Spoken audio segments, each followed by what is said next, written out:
하나님 말씀 출애굽기 29장 26절에서 46절입니다. 한 절씩 교독하겠습니다. 너는 아론의 위임식 수디양의 가슴을 가져다가 여호와 앞에 흔들어 요제를 삼으라. 이것이 내 분깃이니라.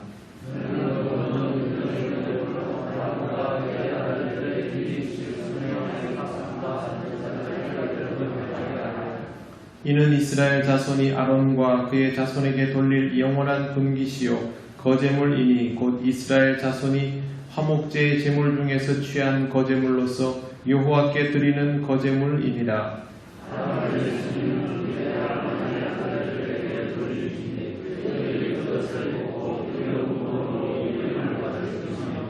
그를 이어 제사장이 되는 아들이 회막에 들어가서 성소에서 섬길 때에는 이레 동안 그것을 입을지니라.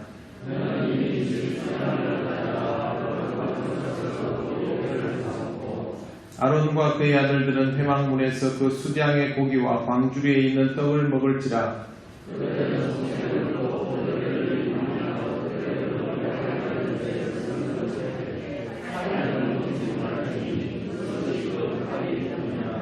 위임식 고기나 떡이 아침까지 남아있으면 그것을 불에 살을지니 이는 거룩한 즉 먹지 못할지니라.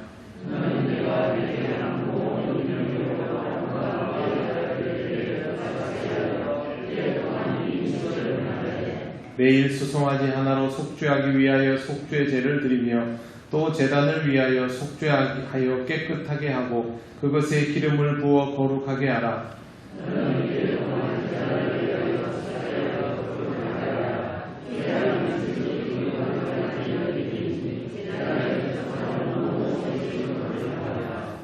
내가 제단 위에 드릴 것은 이러하니라. 매일 1년 된 어린 양 2마리니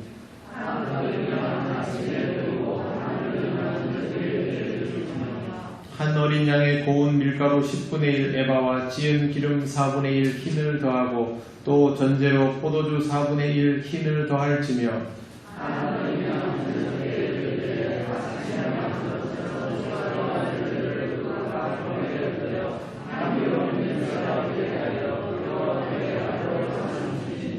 이는 너희가 대대로 여호와 앞 회막문에서 늘 드릴 번제라. 내가 거기서 너희와 만나고 내게 말하리라.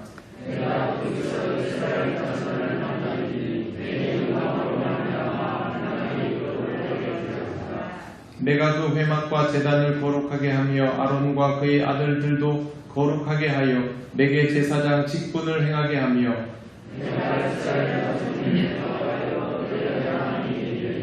같이 읽겠습니다. 그들은 내가 그들의 하나님 여호와로서 그들 중에 거하려고 그들을 애굽 땅에서 인도하여 낸 줄을 알리라. 나는 그들의 하나님 여호와니라. 아멘. 기도드리겠습니다. 하나님 감사합니다. 하나님께서 오늘도 우리에게 말씀하여 주시는 것 잘 듣기 원합니다. 전하는 이 듣는 이 모두 주님 앞에서 말씀 듣는 이 시간 되게 하시고 또 은혜 되게 하옵소서. 예수님 이름으로 기도드립니다. 아멘. 당분간 딱 요 정도만 오셔야 됩니다. 오늘 말씀은 제사장의 의복에 관한 것부터 시작을 하겠습니다. 26절에서 28절 말씀이 있지만 여기에 나오는 거제와 요제에 관해서는 지난 시간에 간단하게 설명을 드렸기 때문에 오늘은 의복에 대해서 먼저 설명을 드리겠습니다. 제사장이 입는 옷에는 특별한 의미가 다 부여되어 있고 이 의복은 제사장의 직무를 수행할 때 입도록 되어 있습니다. 평소에 입고 다니는 것이 아니라 성소에 들어갈 때 입는 옷입니다. 평소에는 평소의 옷을 입죠. 예를 들어서 목회자들 같은 경우에도 평소에는 일상의 의복을 입다가 예배 때가 되면 가운을 입고 하지 않습니까? 그와 마찬가지로 제사장의 의복은 성소에 들어갈 때 입도록 구별이 되어 있는 옷이다 라는 것을 먼저 알아둘 필요가 있습니다. 이 옷에는 특별한 능력이 있는 것은 아닙니다. 천이 있고 장식이 되어 있고 보석이 있고 그 정도입니다. 일반 옷에도 이렇게 할 수 있죠. 협회이 되는 사람은 좋은 천에 아름다운 장식에 보석을 달고 그렇게 할 수 있습니다. 그러나 그 옷과 제사장의 의복은 분명히 다릅니다. 왜 그러냐 하면 사람들 앞에 내어 보이기 위한 용도가 아니라 하나님 앞에서 특별히 구별되어 있다라는 것을 확인하는 용도로 입는 옷이기 때문에 그렇습니다. 그래서 사실은 외형적인 장식이 있다고 해도 그것의 의미가 특별하다라는 것, 그리고 이스라엘 백성들이 그런 특별해 보이는 것들을 보면서 하나님께서 이 의복을 통하여 주시려는 메시지를 잊지 말라 하는 것, 거기에 뜻이 있는 것이지 옷 자체가 가지고 있는 영험함이 있고 이런 것들은 전혀 아닙니다. 목회자들이 입는 옷을 가운이라고 하죠. 예배 때 그런 옷을 입지 않습니까? 근데 이것 때문에 논란이 된 적이 있습니다. 뭐냐 하면 설교자가 강단에 설 때 성직을 받으면서 입게 되는 가운이 아니라 하위 가운을 입고 강단에 서는 경우들이 발생했기 때문에 그렇습니다. 지금도 그렇게 옷을 입는 사람들이 종종 있습니다. 열심히 공부해가지고 어렵게 딴 학위이고 자기 자신에게 있어서 그것이 매우 중요하니까 내가 학위를 받았다라는 것을 알리고 싶은 마음이 있다라는 것은 알겠습니다만 그 가운은 학위 수여식용 가운이지 예배 때 입는 예식용 가운이 아닙니다. 그렇기 때문에 목사는 강단에 서서 말씀을 전하고 예배를 인도할 때는 성직자로서 입게 되어 있는 그 가운을 입는 것이 분명히 맞습니다. 이 부분에 대해서 여러 번 문제 제기를 했음에도 불구하고 아직도 이것에 대해서 이해를 잘 못하는 경우들이 있기 때문에 혹시 여러분들도 이것에 대해서 궁금해하실 수 있어서 분명하게 말씀을 드립니다. 강단에 서는 사람, 또 이스라엘 백성 같으면 성소에 들어가는 사람은 거기에 맞는 옷을 그때 입도록 되어 있습니다. 예배 시간에 양복을 입고 말씀을 전하는 경우도 있고 또 가운을 입어야 하는 경우도 있습니다. 그냥 양복을 입거나 가운을 입거나 목회자의 가운을 입거나 그게 맞지 학위 가운을 그 자리에 입을 필요는 전혀 없다라는 것을 우리가 좀 알아둘 필요도 있습니다. 개혁교회 목회자들이 가운을 입기 시작한 것은 처음부터 종교개혁이 시작하고 나서부터입니다. 검은색 가운을 일부러 입었습니다. 왜 검은색을 입었을까? 자신을 감추고 하나님의 말씀만 부각되도록 하기 위해서 그런 가운을 입었습니다.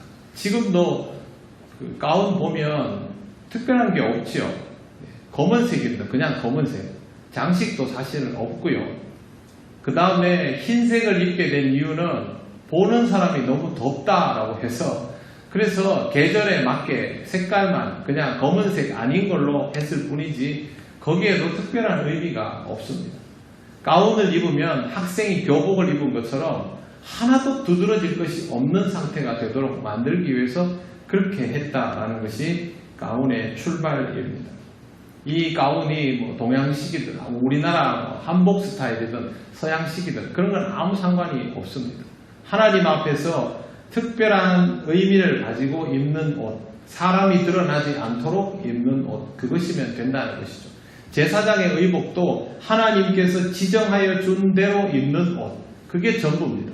그 이상 그 이하의 의미를 부여할 필요가 없다라는 것이죠. 신앙생활을 함에 있어서 자기 자신이 드러내 보이고 싶은 것이 있을 수 있습니다. 내가 이런 인생을 살았고 내가 이런 위치에 있는 사람이고 이런 업적을 이루었고 남들이 좀 알아줬으면 하는 마음이 조금은 있을 수 있겠죠. 그러나 그걸 굳이 드러내려고 한다면 하나님께서 성직자에게 입히도록 한 그 가운 말고 다른 가운을 입고 싶어하는 충동과 똑같은 것임을 여러분에게 말씀을 드립니다. 그렇기 때문에 목회자가 그렇게 하는 것이 바람직하지 않은 것처럼 여러분들도 이 세상에서 여러분이 이루어 놓은 여러 가지 업적이나 치적이 있을 수 있고 공이 있을 수 있겠지만 하나님 앞에서는 하나님 앞에 서 있는 내가 하나님으로부터 어떤 직분을 받아서 살아가는 자인지 그것보다 중요한 건 없습니다. 그렇기 때문에 항상 그걸 제일 중요하게 여기면서 살아가시기를 바랍니다. 백화점 왕 워너메이커를 여러분 잘 아실 겁니다. 워너메이커는 백화점 왕으로도 유명하지만 미국에서 최신부 장관으로 있던 사람입니다. 그런데 이 사람이 최신부 장관으로 있을 때 했던 말이 있습니다. 주일학교 교사는 내 본업이고 최신부 장관은 내 부업입니다. 우리나라에서 이렇게 말하면 난리가 나겠죠. 최신부 장관이 자기가 나라를 위해서 일하는 이 장관직을 우습게 여기는 거 아니냐 뭐 이러면서 떠들 사람들이 있을 수 있는데, 이건 지금까지 신앙의 미담이 되어 있습니다. 워너메이커가 이 말을 했던 이유는 최신부 장관은 임기가 있고 몇 년 동안 한시적으로 할 일이지만 주일학교 교사는 하나님이 내게 주신 평생의 사명이기 때문에 당연히 이것이 본업일 수밖에 없다, 그렇게 말하는 겁니다. 이 사람은 백화점 왕입니다. 백화점 분야에서는 아무도 따를 자가 없죠. 세상 사람들은 워너메이커를 보면서 저 사람 어떤 사람이냐 이러면 저도 금방 얘기한 것은 백화점 왕 이렇게 말하지 않습니까? 그러면 그 사람에게 있어서 가장 두드러지는 요소는 바로 사업적으로 성공했다라는 것이죠.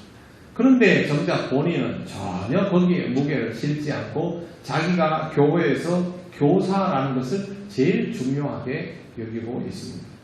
이게 바로 하나님께서 맡겨주신 직분을 귀하게 여기는 좋은 모범이라 할 수 있습니다.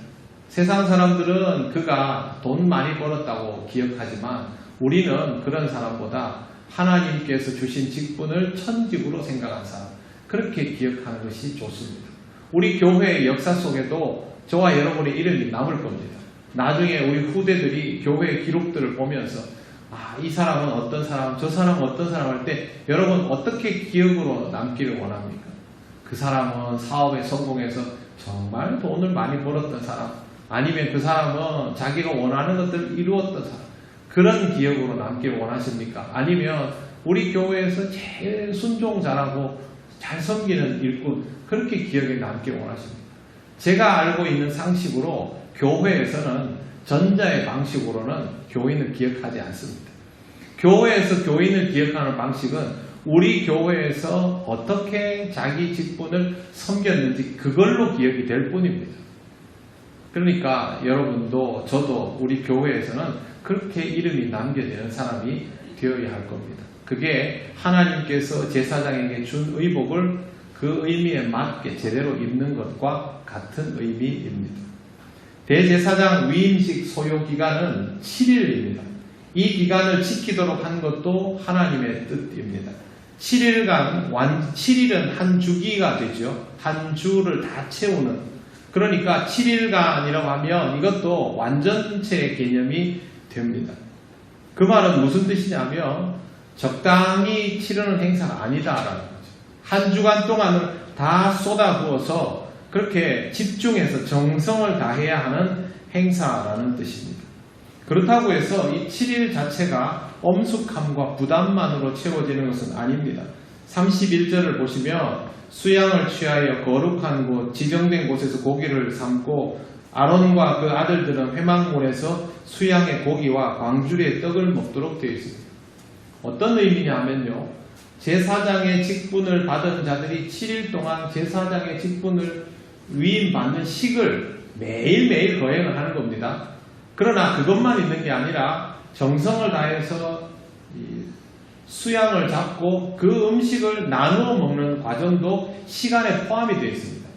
그러니까 예식 따로 있고 나머지는 생활이 따로 있고가 아니라 7일 내내 식을 하고 음식을 먹고 하나님 앞에 예배드리고 먹고 나누고를 반복하도록 해놓았다라는 것이죠. 먹는 것은 즐거운 일이죠. 그렇지 않습니까? 그죠? 예식이 있지만 맛있는 음식을 먹을 수 있고 좋아하는 사람들과 음식을 먹을 수 있다는 건 즐거운 일이죠. 여러분들도 마찬가지 아닙니까? 우리가 제일 지금 사실 못하는 게 뭐냐면 우리끼리 식사를 못하는 겁니다. 식사의 즐거움은 가족과 함께 식사를 하는 것에 있죠. 집에서 우리 가족들과 식사하는 것, 교회에서 일주일 만에 한 번씩 만나는 우리 교회 가족들과 함께 식사하는 게 우리 그리스도인들에게는 사실 굉장히 큰 즐거움인데 이걸 못하는 거죠. 그래서 참 답답해 합니다. 이런 일들인 것입니다. 우리가 교회에 와서 진지하게 예배를 드리고 정성 다해 봉사를 하지만 그것만 하는 것이 아니라 성도의 교제를 나누는 것도 같이 하지 않습니까?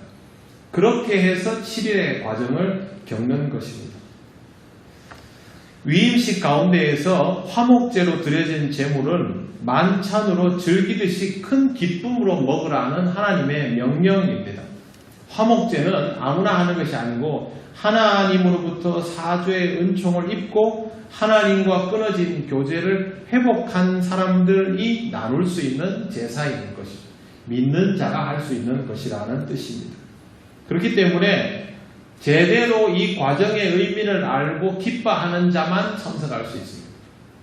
자, 우리는 교회에서 주일날 예배를 드리고 또 매일매일 새벽 기도를 하고 오늘 저녁에도 이렇게 모여가지고 또 같이 찬송을 부르고 말씀 듣고 기도하고 이렇게 하는데 기독교에 대해서 하나도 모르는 사람, 우리하고도 잘 알지 못하는 사람을 데려다 놓고 우리하고 똑같이 일주일 보내도록 했다 칩시다. 어떻겠습니까? 그 사람은 정말 힘들어할 겁니다. 예비군 훈련장 갖다 놓으면 더 쉽겠죠. 의미가 부여되지 않는 채로 7박 8일, 6박 7일을 이렇게 보낸다면 그건 그 사람한테는 고통입니다. 고문입니다. 7일은 절대 짧은 시간이 아닙니다. 의미가 부여되지 않으면 힘들 수밖에 없습니다. 의미가 부여되면 달라지는 것이죠. 여러분이 정말 의미를 부여하고 있는 일, 혹은 내게 유익하다고 생각하는 일, 재미있는 일을 하면 시간이 긴 게 좋습니까? 짧은 게 좋습니까? 재미있는 드라마는 짧은 게 좋습니까? 긴 게 좋습니까? 긴 게 좋잖아요. 그거랑 똑같은 의미죠. 재미있는 영화를 볼 때 저는 시계를 봅니다. 아, 이게 얼마 안 남았네. 좀 길게 해야지. 제가 신학교에 가서 공부를 하면서 처음으로 그런 생각을 하기 시작했어요.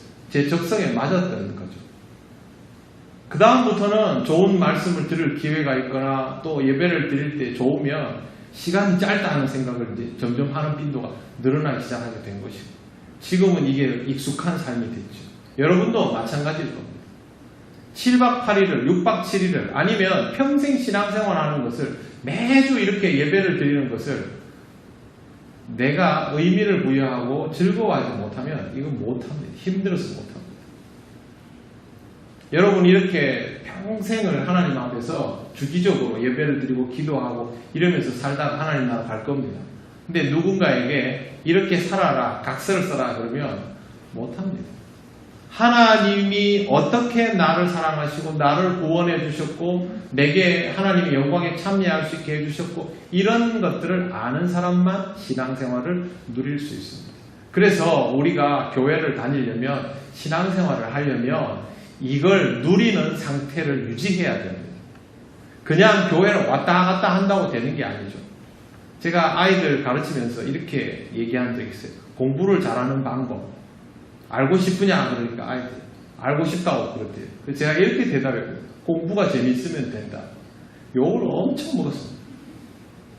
그런데 그게 맞는 방법입니다. 신앙생활을 잘하는 방법은요 다른 거 없습니다. 신앙생활이 재밌으면 됩니다. 말씀이 재밌으면 됩니다. 그러면 하지 마라 그래도 합니다. 평생을 교회를 다녀야 되는데 하나님을 일단 믿어버렸는데 하나님이 내게 역사하시는 것을 알아버렸는데 부인하고 싶어도 부인을 못하는데 그러면 이렇게 평생을 해야 되는 것을 어떻게 할까? 재밌게 하면 되죠. 즐겁게 하면 되고 깊이 있게 하면 됩니다. 그러면 의미가 부여되는 것이죠. 제사장 아닌 다른 사람들은 이 7박 8일의 기간 동안 강 건너 불구경할 수 있지만 아론과 아들들은 그게 됩니까? 못하지요. 자기가 정성을 다해서 집중해서 해야 됩니다.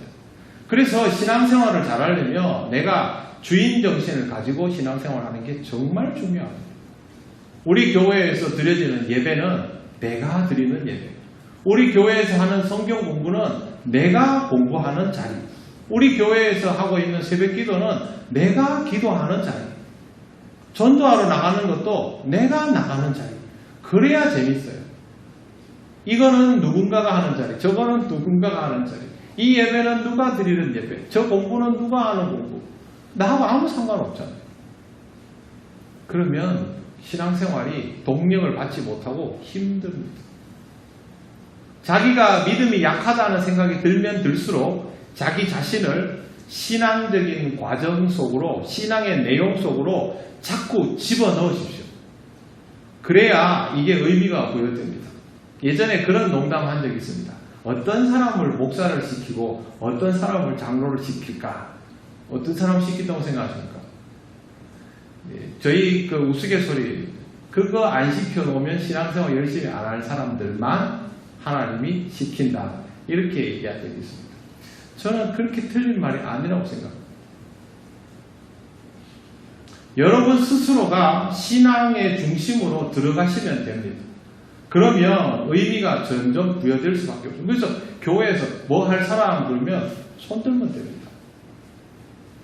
기도할 사람 손 들고, 공부할 사람 손 들고, 예배 드립시다 모이고, 못 드릴 때는 또 그 상황에 맞춰서 내가 최선을 다해서 비대면일 때는 그렇게 하고, 어떤 상황에서 내가 적극성을 가지고 그렇게 하면 항상 나는 거기에 의미가 부여되는 사람인 것이죠. 지금 대면 예배, 비대면 예배를 드리는 게 문제가 아니고요. 이 두 개의 상황에서 얼마나 최선을 다해서 하나님 앞에 집중할 수 있는가, 준비가 돼 있는가 아닌가, 그게 문제죠. 준비된 사람은 아무 문제가 없어요. 준비 안 된 사람은 이걸 하나 저걸 하나 다 문제입니다. 그래서 우리 스스로가 제사장이다라는 마음을 가질 필요가 있습니다. 율법적으로 지키고 그런 의미가 아닙니다. 예수님께서 우리를 위하여 십자가를 지신 이유는 우리가 율법이 아닌 복음으로서 하나님의 왕같은 제사장이 되라고 그렇게 해주신 은혜이죠. 그건 뭘 의미냐면요. 내가 주인정신을 가지고 살아가는 것을 의미합니다. 그게 진짜 청지기입니다. 그래서 여러분은 여러분에게 허락된 신앙생활이 의미를 가질 수 있는 삶이 될 수 있도록 그렇게 하시기 바랍니다. 그런 의미에서 이렇게 나와 계신 여러분들은 이 과정들의 의미를 알고 있는 분들이라고 저는 생각을 합니다. 물론 다른 분들도 신앙생활을 열심히 하고 싶은 마음은 있지만 행동으로 옮기는 것은 어렵지 않습니다. 특히 요즘 같은 시대. 그럼에도 불구하고 여러분은 누가 강요하지도 않았는데도 불구하고 이렇게 방역수칙을 지키면서 와서 기어이 예배를 드리고 말씀을 듣고 기도하고 돌아가잖아요. 여러분 스스로 인생의 의미를 부여할 줄 아는 것이죠. 하나님께서 그렇게 할 수 있도록 우리에게 은혜를 주시니까 이러한 과정들을 지금처럼 잘 채워나가시기를 바랍니다. 그러면 신앙은 자라날 수밖에 없습니다. 항상 하나님께서 내게 주신 시간들을 귀하게 사용할 수 있도록 여러분 스스로 그렇게 하시기를 바랍니다. 자, 근데 오늘 말씀에 이런 부분이 있습니다. 여기 보시면 뭐가 나오냐 하면요. 고기를 삶고 함께 먹는데 이러한 것들을 할 때 아무나 먹을 수 없습니다. 34절에 보시면 위임식 고기나 떡이 아침까지 남아있으면 그것을 불에 살을지니 이는 거룩한 즉 먹지 못할지니라. 거룩한 즉 이렇게 되어 있죠. 이거는 화목제의 특징상 남겨두지 못하도록 그렇게 되어 있습니다. 그 다음에 또 이게 뭐냐면 다른 사람들은 이것을 먹을 수 없습니다. 지금 이 음식들은 제사장에게만 국한된 것들입니다. 이스라엘 백성들이 모여있다고 해서 이걸 먹을 수 있는 게 아닙니다. 왜 그러냐면 이것은 성물이기 때문에 그렇습니다. 짐승이죠. 짐승을 죽여서 잡아놓은 고기지 않습니까? 먹을 수 있는 고기. 그러나 여기에는 의미가 부여된 고기입니다. 하나님 앞에서 위임식에 드려진 속죄의 제물들, 번제나 화목제물은 이 제사를 통하여 속죄받고 쓰임받게 된 대제사장과 제사장들에게 국한된 음식입니다. 직접 하나님으로부터 구원받고 하나님께서 쓰시려고 불러놓은 사람만 먹을 수 있는 음식이라는 거죠. 그러면 우리가 하나님께서 주시는 화목제에 참여될 수 있으려면 우리도 여기에 속해야 된다는 겁니다. 하나님으로부터 구원받고 하나님께서 이제 너를 내가 쓰겠다 그렇게 부르심을 받은 자는 하나님께서 베푸시는 거룩한 고기를 먹을 수 있는 겁니다. 하나님이 우리에게 허락하신 교회를 통하여 주시는 은총의 말씀을 먹고 신앙생활의 거룩함을 누릴 수 있는 것이죠. 하나님은 저를 쓰시고 여러분을 쓰시죠. 이용하시지 않습니까? 여기도 쓰시고 저기도 쓰시고. 그러면 하나님께서 요구하시는 이 직분을 받은 자로 살아갈 수 있는 거고 그렇게 살아가고 있는 겁니다. 교회에 다닌다고 해서 다 구원받은 자는 아닙니다. 속죄받고 구원받은 사람, 그래서 하나님이 세우신 종으로 쓰시고 그렇게 쓰시는 것을 항상 현재적으로 받아들이고 있는 사람이 구원받은 자이죠. 그렇지 않습니까? 그게 아닌 사람은 아니죠. 안타깝게도. 그래서 우리가 왜 교회를 같이 다니고 있는 사람들끼리도 서로를 위하여 중보하고 신앙이 나태해지면 그 사람을 위해서 기도하고 어떻게든 다시 하나님 앞에서 회복시켜 주려고 왜 그럽니까? 그냥 내비두면 구원 못 받는다는 거죠. 내가 예수를 믿고 구주로 고백하고 구원을 받았는데 그 다음부터는 만사형통 아닙니까? 그건 구원파죠. 우리는 구원을 받았으면 구원받은 자답게 살아가야 되는 사람들입니다. 그게 뭡니까? 구원받은 자답게 살아간다는 게. 그게 하나님께서 쓰시면 그대로 쓰임받는 종으로 사는 것을 의미합니다. 그런 사람이 하나님의 영광에 참여할 수 있는 것이죠. 성경에 나오는 제사의 음식들을 먹을 수 있는 사람은 바로 그런 사람들입니다. 우리는 거기에 속해 있어야 합니다. 아, 나는 교회 이 정도 다녔고 신앙생활 이 정도 했으면 되지 않나? 그렇게 생각하면 안 됩니다. 내가 하나님께서 주시는 은총으로 받은 이 삶을 하나님 앞에서 잘 유지하고 더 가꾸고 더 의미 있게 해야지. 그렇게 해야죠. 여러분 운동 열심히 하면 몸이 건강해지죠. 체중조절도 되죠. 그러면 어느 날부터 멈추면 계속 그 상태가 유지됩니까? 금방 요요 오지 않습니까? 똑같습니다. 신앙생활도 하나님 앞에서 영적인 연단을 하지 않으면 삽시간에 흐트러지고 요요가 옵니다. 자기가 스스로를 관리해야 되는 거죠. 그래서 신앙생활은 열정도 중요하고 헌신도 중요하지만 진짜 중요한 것은 유지력입니다. 관리를 얼마나 잘 하느냐, 꾸준히.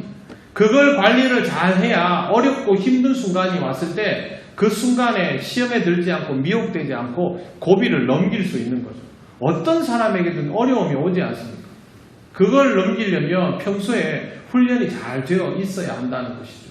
지금 이런 코로나19 같은 상황 때문에 신앙적으로 흔들리는 분들이 굉장히 많지 않습니까? 그런데 이런 상황 때문에 정신을 더 차리고 하나님 앞에서 신앙이 오히려 더 순도가 좋아지는 분들도 있지 않습니까? 무슨 차이입니까? 하나님 앞에서 자기 관리 능력을 가지고 있느냐 없느냐의 차이인 것이죠. 하나님이 왜 내가 이렇게 하필이면 이런 시기에 이런 어려움을 겪게 하나 이러면서 교회를 안 나오는 사람들도 있습니다. 그러면 관리를 못하는 것이죠. 항상 여러분 스스로가 그렇게 관리할 수 있는 사람이 되어야 합니다. 아주 중요한 기준이 뭐냐 하면 하나님의 거룩함을 항상 의식하는 것입니다. 거룩함은 우리 것이 아닙니다. 우리는 죽었다 깨나도 거룩하지 않습니다. 우리가 거룩할 수 있는 방법은 하나님을 통하여 거룩함을 입는 것밖에 없습니다. 그렇기 때문에 늘 하나님 가까이 있어야 하고 하나님의 말씀을 공급받아야 하고 하나님께 물어야 하고 하나님으로부터 들어야 하고 내 생각과 하나님의 생각의 차이를 발견해야 되고 그런 과정 중에서 하나님의 생각을 받아들이고 내 생각을 억제할 줄 아는 그런 과정들을 다 겪어야 하는 거죠. 그래야 거룩함이 뭔지를 압니다. 우리 입으로 아무리 거룩 그래 말해봐도 그걸로는 거룩이 안 됩니다. 그렇기 때문에 하나님의 거룩함을 입기 위한 신앙의 훈련이 꼭 필요하다는 거예요. 영성 훈련을 해야 되는 이유는 그겁니다. 한국교회가 그동안 뭐든 다 열심히 했지만 뜻밖에도 영성의 깊이를 추구하는 훈련이 약했습니다. 영성의 깊이는 기도 행위를 열심히 하는 것만으로 되는 것이 아니라 묵상의 깊이를 더해야 기도의 깊이도 함께 깊어지는데 우리는 묵상의 깊이를 더하지 않은 채로 기도에 열심이었어요. 그래서 지금 그런 부분에 있어서 취약점들이 드러나는 것입니다. 여러분 기도를 하는 만큼 말씀의 깊이도 더해가야 됩니다. 많이 성경을 아예 안 읽는 사람은 우선은 읽는 게 중요하죠. 그런데 성경을 읽는 것이 당연해진 사람은 그 성경을 깊이 있게 읽는 게 필요합니다. 깊이 있게 읽는 방법은 성경의 정보를 아는 것도 아주 중요하고 또 하나는 그렇게 알아낸 정보와 내 삶을 갖다 맞추는 것도 중요합니다. 이게 맞추면 이가 맞습니까? 안 맞습니까? 안 맞잖아요. 이걸 맞추는 과정이 이제 힘든 것이죠. 신앙생활의 깊이를 더해 가시는 분들은 이런 과정들이 꼭 필요합니다. 그러면 우리가 말씀을 들을 때마다 말씀이 계속 나한테 거리끼잖아요. 전하는 저도 그렇습니다. 듣는 여러분들도 마찬가지일 거예요. 다 부담스러운 내용밖에 없습니다. 그런데 이 부담스러운 내용이 유익하다는 것을 깨달아가는 과정이 필요한 거죠. 그렇지 않으면요, 여러분, 자기가 읽고 싶은 성경만 계속 봅니다. 시편만 보고 앉았죠, 맨날. 하나님은 나를 버리지 아니하시고 이것만 그러면 안 됩니다. 그렇게 해서 더 깊어지시길 바랍니다. 자, 38절 말씀 보십시오. 38절에 보시면 이렇게 되어 있습니다. 내가 제단 위에 드릴 것은 이러하니라. 매일 1년 된 어린 양 2마리니 한 어린 양은 아침에 드리고 한 어린 양은 저녁에 드릴지며 한 어린 양에 고운 밀가루 10분의 4바와 찌은 기름 4분의 1 흰을 더하고 또 전제로 포도주에 4분의 1 흰을 더하고 계속 이렇게 나갑니다. 자, 그러면 하루에 양을 몇 마리 드립니까? 2마리죠. 1년이 몇 마리입니까? 730마리죠. 770입니까? 730마리입니까? 헷갈리게. 예. 자, 1년 된 양 730마리면요, 이게 최상품입니다. 엄청난 소비입니다. 잘 사는 때가 아닙니다. 이때는 뭐 풍족할 때도 아닙니다. 엄청난 소비를 굳이 하는 겁니다. 또 하나는 아침 저녁으로 이걸 준비하려면 이것만 하다가 하루가 다 갑니다. 무슨 식육점에서 양 갖다가 딱 때되면 가져오고 그런 거 아니지 않습니까? 하나님 앞에 드리는 제사기 때문에 짐승을 정성을 다해서 기도하고 우리가 예배 드리는 것 같은 그런 마음으로 짐승을 잡아가지고 다 준비하고 장만해가지고 예배를 하나님 앞 제사를 2번 드리는 거죠. 그러면 제가 보기에는 하루에 이거 2개 하면 하루 다 갑니다. 그런데 하나님은 왜 이렇게 번거로운 것을 요구를 하셨을까요? 42절 보시죠. 같이 한번 읽어보겠습니다. 시작.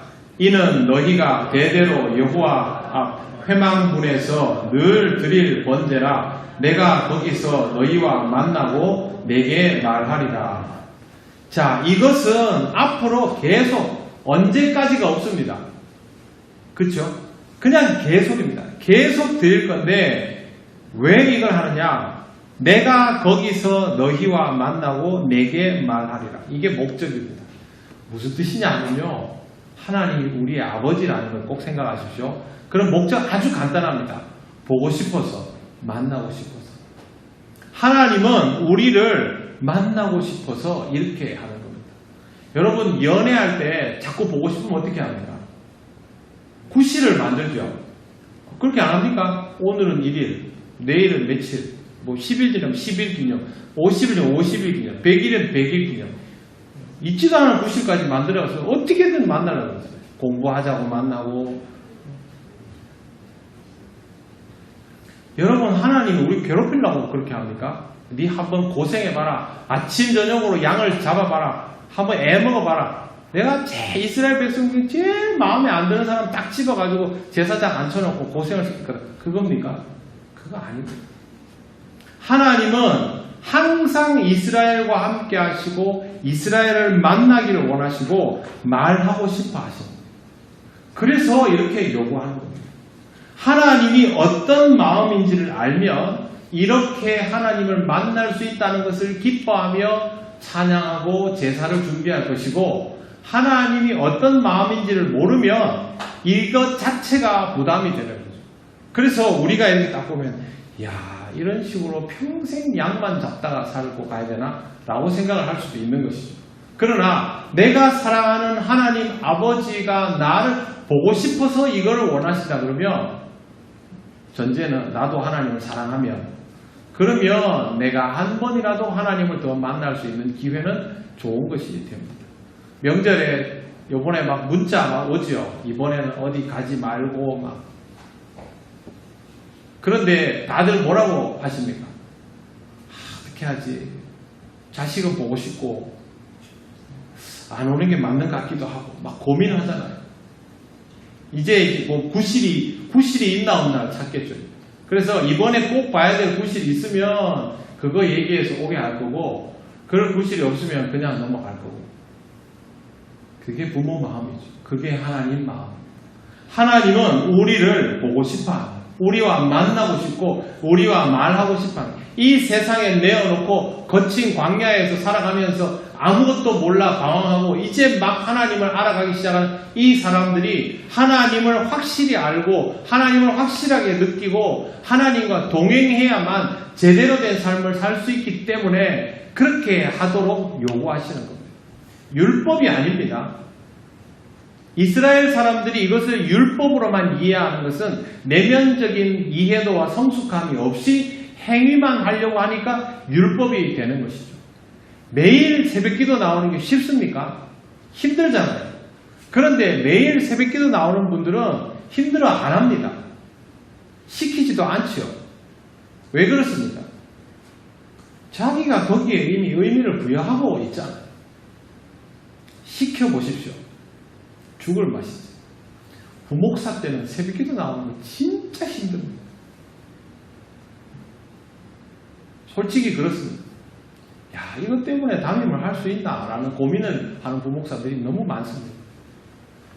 그러나 교회를 책임지고 목양을 하다 보면 걱정할 하나도 없습니다. 그냥 알아서 다 하게 됩니다. 자기가 그게 무슨 의미인지를 알기 시작하면 그 다음부터는 그게 율법이 될 수가 없는 것이죠. 여러분 교회에서의 생활이 율법이면요. 여러분은 교회에서의 모든 것들이 힘들 수밖에 없습니다. 그러나 그 모든 내용들이 복음인 것을 알기 시작하면 아는 그 자리마다 은혜가 넘치게 되는 거죠. 물론 우리는 완벽한 사람들이 아니니까 매 순간순간이 전부 다 좋게만 하고 그러기는 어렵습니다. 때로는 몸이 힘들 때도 있고 마음이 힘들 때도 있고 시험 들 때도 있고 그럴 때도 있겠죠.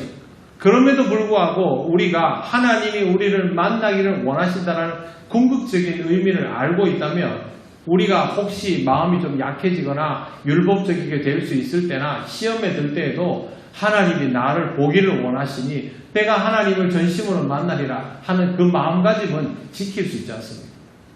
적어도 그 의미는 가지고 있어야 율법에 빠지지 않고 복음적으로 살아갈 수 있습니다. 항상 여러분 하나님의 마음을 생각하시길 바랍니다. 하나님 왜 나를 부르시고 하나님 왜 나한테 꾸지람을 하시고 하나님이 왜 내가 원하지 않는 길을 가라 하시고 하나님이 왜 내가 원하는 것들을 멈추게 하시는지를 잘 생각을 해보십시오. 하나님의 마음을 헤아리는 것이 우리 신앙이 깊어지는 방법입니다. 43절 내가 거기서 이스라엘 자손을 만나리니 내 영광으로 말미암아 회막이 거룩하게 될지라. 이런 만남을 지속적으로 이어감을 통하여 회막이 거룩함을 드러나게 되는 것이고 또 이 회막의 거룩함을 이스라엘이 경험하면서 이스라엘이 영적으로 성숙하게 된다라는 의미입니다.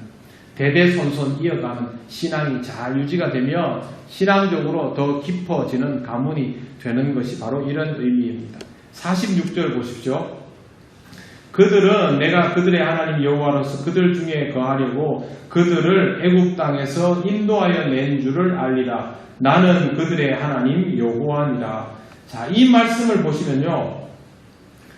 내가 그들의 하나님 여호와로서 그들 중에 거하려고 라고 되어 있습니다. 하나님이 이것을 원하신다는 뜻이에요. 하나님은 이스라엘의 하나님 되기를 원하셔서 이스라엘 백성 앞에서 하나님이라는 것을 드러내고 계신다라는 거죠. 나를 알아주라 이겁니다. 이게 하나님 말씀입니다. 그러면 우리가 하나님 역사를 통해서 알아야 할 것은 하나님이 어떤 분인가를 알아가는 것이죠. 신앙생활은 다른 거 아닙니다. 하나님에 대해서 더 잘 알아가는 것이죠. 하나님은 선하신 분이기 때문에 우리가 하나님을 더 잘 알아가면 알아갈수록 우리가 그 거룩함을 입게 되지 죄로 빠져나가지를 않습니다. 그러니 우리가 하나님을 너무 많이 알면 교만해지지 않을까?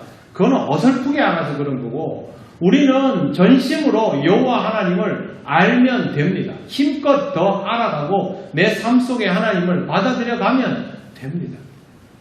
그게 전부입니다. 지금 오늘 우리가 읽은 이 긴 내용도 다 그렇게 하라고 알려주시는 것입니다. 사랑하는 성도 여러분, 하나님을 더욱더 알아가시기를 바랍니다. 더 느껴가시고 하나님의 마음을 요만큼씩 더 헤아려 가시기를 바랍니다. 그러면 하나님이 역사하시는 이 세상의 모든 것들이 조금씩 더 읽혀지면서 여러분의 삶이 이 시대 속에서 점점 더 자연스러워질 겁니다. 하나님의 역사 속에서 물 흐르듯 자연스럽게 흘러가는 삶, 그게 그리스도인이죠. 거기에서 평안이 나오는 것입니다. 저와 여러분이 그런 삶을 살아가며 우리 믿음의 후대들이 그걸 이어받게 되고 그게 자자손손 내려가다 보면 우리는 하나님께서 사랑하시는 귀한 믿음의 혈통, 귀한 믿음의 교회가 되어갈 것입니다. 이런 것들에 대한 기대감을 가지고 오늘 하루하루의 삶을 하나님의 마음을 조금씩 느껴가면서 은혜 가운데 살아가시기를 바랍니다. 기도드리겠습니다. 죄로 가득한 우리를 구원하여 주셨지만 우리에게는 여전히 하나님의 거룩함이 중요합니다. 하나님의 거룩함을 입어야 합니다. 하나님 앞에 이것을 간절히 구하면 좋겠습니다. 하나님의 거룩함을 생각하며 하나님의 거룩함을 입는 삶이 되게 하여 주시옵소서. 하나님의 마음을 조금씩 더 알아가기를 원하오니 우리를 인도하여 주시옵소서. 다 같이 기도드리겠습니다. 하나님 아버지 은혜 감사합니다. 어리석고 죄 많은 종이 하나님 앞에서 이 말씀을 전하게 하시고 우리가 함께 나누게 하심을 감사합니다. 하나님 아버지 이 말씀을 통하여 하나님의 마음을 조금씩 더 헤아려 가게 하시고 우리가 함께 하나님의 마음을 누리며 하나님 앞에서 한 마음으로 움직여지는 귀한 신앙 공동체가 될 수 있도록 인도하여 주옵소서. 하나님의 거룩함이 우리에게 경험될 때마다 하나님이 어떤 마음으로 우리에게 말씀하시고 어떤 마음으로 이 시대를 열어주시는지를 깨달을 수 있기를 원합니다. 어리석은 우리가 말씀을 사모하며 기도하고 하나님 앞에 나아가게 하시고 하나님 앞에서의 시간들이 우리에게 기쁨과 즐거움이 될 수 있도록 역사하여 주셔서 하나님께 영광을 돌리는 귀하고 복된 삶이 될 수 있도록 아버지 하나님 우리를 인도하여 주옵소서. 우리 통영교회가 날마다 주님 앞에서 더 성장하고 성숙하기를 원합니다. 성령님 우리를 인도하여 주시옵소서. 이 시간은 우리 환우들 위해서 좀 기도하면 좋겠습니다. 정영숙 집사님 오늘 적십자 병원에 왔습니다. 제가 거짓말하면 안 되지만 가족이라고 얘기하고 들어가서 기도하고 나왔습니다. 굉장히 힘든 싸움을 하고 있습니다. 하나님께 모든 것을 맡기고 그렇게 나아가야 할 길입니다. 여러분 정영숙 집사님께서 기도해 주시고 김종호 성도님도 폐렴이 심해져서 경상대병원에 지금 중환자실에 입원해 계십니다. 김정수 장로님도 기력이 쇠하여져서 창원의 병원 다니면서 지금 치료하고 계시고 송근남 성도님도 병이 많이 중하여진 상태입니다. 이 외에도 우리 교회는 환우들 많이 있습니다. 우리의 삶에도 힘겨움이 있지만 정말 우리의 기도가 필요한 이분들 위해서 이 시간 하나님 앞에서 마음 다해 기도하겠습니다. 하나님 이들을 위하여 치료와 회복의 역사를 허락하여 주시고 이들의 회복을 통하여 우리도 함께 소망을 보게 하여 주시고 이들이 하나님 앞에 다시 나와 기쁘게 영광을 돌리는 귀한 은혜가 있게 하옵소서. 이 시간 기도드리겠습니다. 아버지 하나님 은혜 감사합니다. 하나님께서 우리에게 함께 살아가게 하시고 또 하나님께 함께 영광 돌리게 하신 것 감사합니다. 우리와 함께 예배드리고 기뻐하는 우리 믿음의 형제 자매들 아버지 하나님 뜻하지 않게 병으로 인하여 어려움을 겪고 있습니다. 하나님 아버지 병이 날로 중하여지는 우리 정영숙 집사님을 아버지 하나님 불쌍히 여겨주시고 주님의 그 품에 품어주시고 주님께서 평안하게 하시고 강건하게 하시옵소서. 하나님께서 치료의 역사를 더하여 주셔서 주님 안에서 회복되게 하여 주시기를 원합니다. 하나님 아버지, 우리가 보기에는 염려가 많이 되지만 하나님께서 놀라운 역사를 이루어 주실 줄 믿사오니 주님 그 일을 이루어 주시옵소서. 아버지 하나님, 송문남 성도님에게도 하나님께서 회복의 역사를 주시기를 원합니다. 기력이 다시 살아나게 하시고 다시 일어서서 하나님 앞에 예배하러 나올 수 있게 하여 주옵소서. 우리 김정수 장로님, 아버지 하나님 기력을 돋우어 주시기를 원합니다. 다시 한번 일어서서 하나님 앞에서 강건함을 회복하며 주의 몸된 교회를 기쁘게 여기며 주님 앞에 나와 예배하게 하여 주시옵시고 주님 앞으로도 주님께 영광 돌리는 귀한 시간들을 허락하여 주옵소서. 김정호 성도님을 하나님 지켜주셔서 주님 앞에서 온전히 회복되게 하시고 다시 힘을 얻어서 하나님 앞에서 기쁘게 살아갈 수 있도록 아버지 하나님 인도하시고 역사하여 주옵소서.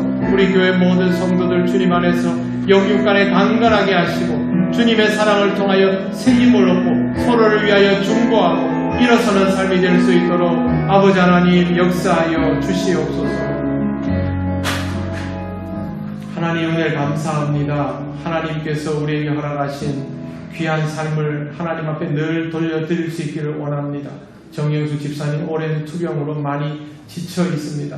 하나님 아버지, 하나님께서 여종을 사랑하여 주시고 늘 인도하여 주신 것을 압니다. 하나님 다시 한번 기회를 주시고 일어서게 하옵소서. 하나님 아버지, 세상의 의술만이 아니라 하나님의 놀라운 권능으로 회복되는 역사가 있을 줄 믿습니다. 하나님 아버지, 기도할 때에 응답하여 주셔서 회복되게 하여 주시옵소서. 아버지 하나님, 김정수 장로님 기력이 쇠하여진 중에 있습니다. 주님 다시 세임 주시고 주님 앞에 기도하는 종이오니 주께서 그 종의 기도에 응답하여 주셔서 다시 기쁘게 나와서 주님 앞에 예배하고 영광을 돌리고 하나님 앞에 강건하게 살아갈 수 있도록 인도하여 주시옵소서. 송문남 성도님 오랫동안 옮겨 누워 있습니다. 아버지 하나님, 기력이 회복되어야 하고 살아갈 의지가 필요하오니 주님께서 함께하여 주셔서 다시 한번 의지를 가지고 이전처럼 일어서서 회복되게 하여 주시옵소서. 늘 기도하는 우리 손집사님을 하나님 돌보아 주셔서 주님 안에서 함께 강건함을 회복하게 하옵소서.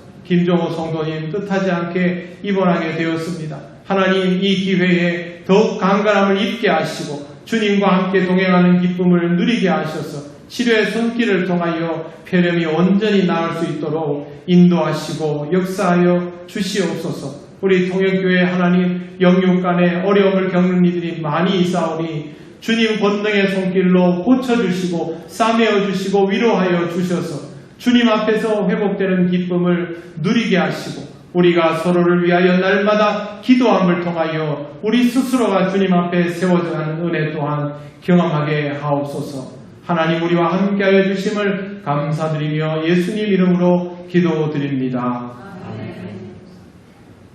하늘에 계신 우리 아버지, 아버지의 이름을 거룩하게 하시며 아버지의 나라가 오게 하시며 아버지의 뜻이 하늘에서와 같이 땅에서도 이루어지게 하소서.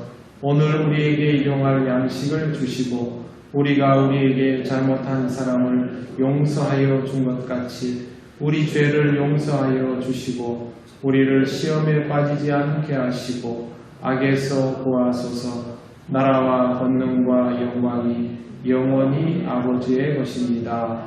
아멘.